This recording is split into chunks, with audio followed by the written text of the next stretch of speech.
And time now for my evening guest, and that is Neil Collins and his book International Velvet, How Wales Conquered the 90s Chart. Neil, thanks for your company this evening.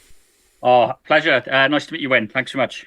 The release of Manic Street Preachers is seen as the start of the Cool Cymru in 1994. What is the impact of Holy Bible? Oh, God, that's a great question, Wayne. A strange one, really, because I've asked this question quite a few times on the tour that's accompanied the book, in terms of, although it's considered their sort of bleak masterpiece, the Holy Bible, they were quite close to being dropped by Sony at the time. So if you think about the Holy Bible thematically, it's a very sort of bleak album. It's not like a sort of commercial sort of entity in that sort of sense at all. Obviously, with Richie Edwards' disappearing, it being very predominantly his album, taken on much more of a life of its own as well. I mean, it's still their greatest sort of artistic statement, I think, the Manics, the Holy Bible for them. But I do tend to think that if they were dropped at that moment in 1994 after the Holy Bible, or if they didn't come back after Richie Edwards' disappearance, I don't think that the subsequent Cool Cymru success takes off in quite the way it does.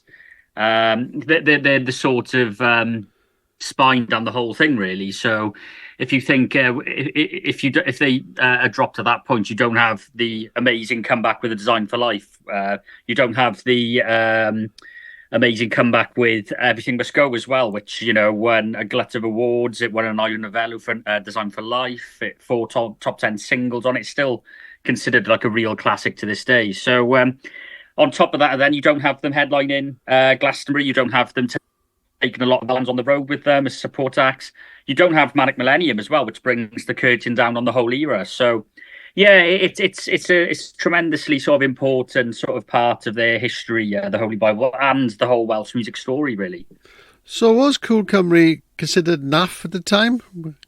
It's something that the title itself, the phrase Cool Cymru, still listed in terms of, it's a little bit like Britpop in terms of it's that kind of marketing sort of term that's been devised by the sort of press to corral together a load of bands who haven't really got much in common apart from their national identity.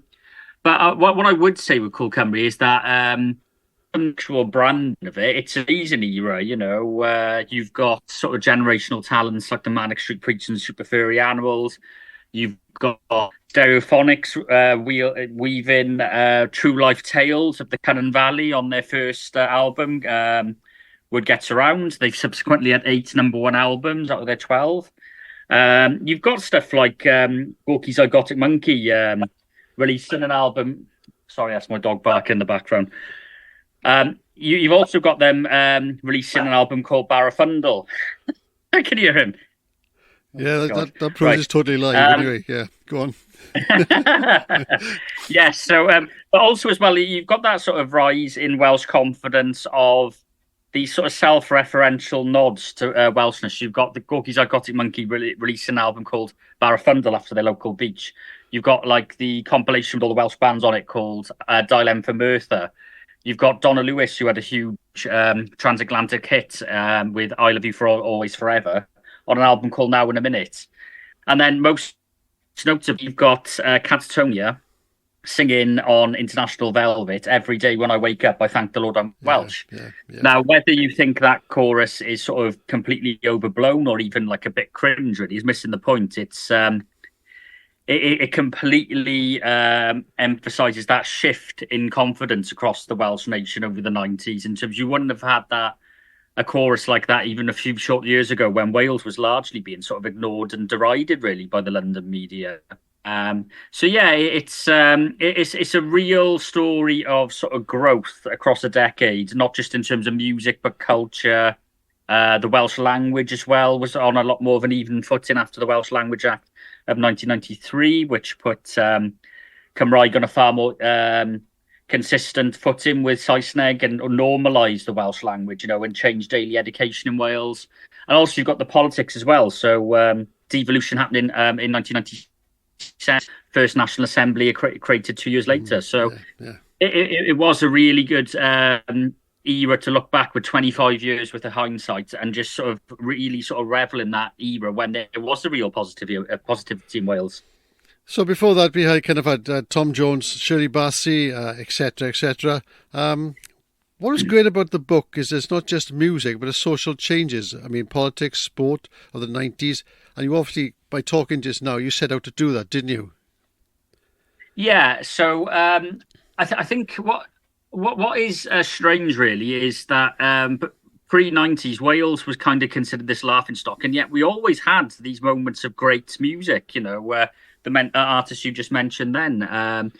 Also, the fact, for a nation of 3 million people, I do think we punch above our weight musically. So you've got bands like Badfinger as well, kind of like a Welsh Beatles signed to Apple, entered by McCartney. I think would have been, huge if it wasn't for their tragic backstory. I think they were big enough. They sold 15 million records worldwide, so they were still pretty big force. Yeah. Then you've got the Alarm, who had transatlantic success.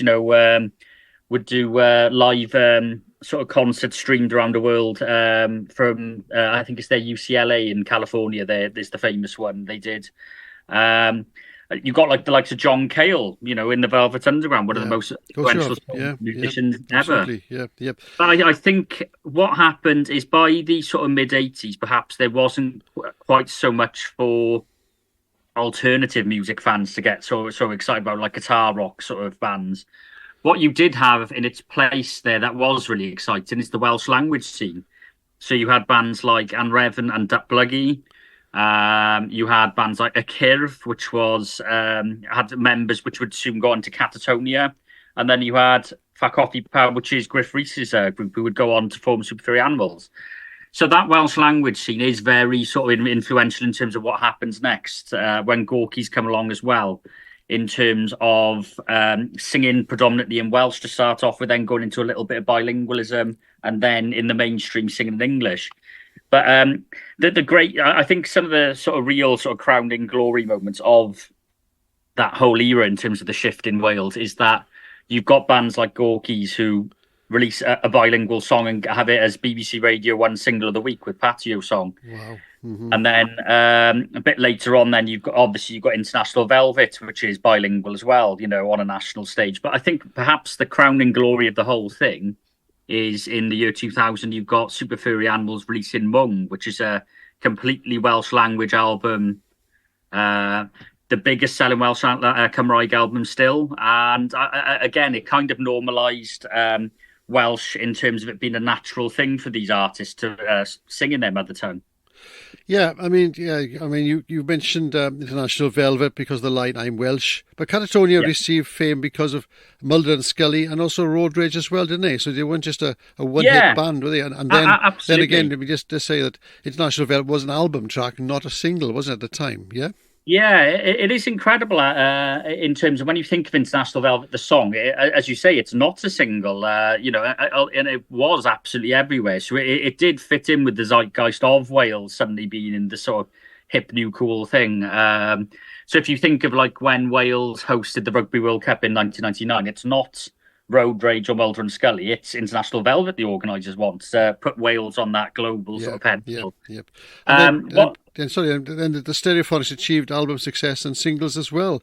Oh yeah, in terms of that's what the beauty of the early Stereophonics in particular is the fact that they're completely writing about what they know. So it's like you've got tales of Kelly Jones standing at the bus stop and hearing sort of rumours, gather sort of traction. You've got him working on the fruit and veg stall on More Life in a Tramp's Vest. You've got, stories of like scandal in the area with 1,000 trees and how quickly sort of tittle tattle sort of spreads and that sort of thing. So yeah, I think that is another sort of key facet in the 90s of. You got Stereophonics put in a tiny Welsh mining village on the sort of international sort of map, really, in Cwmaman.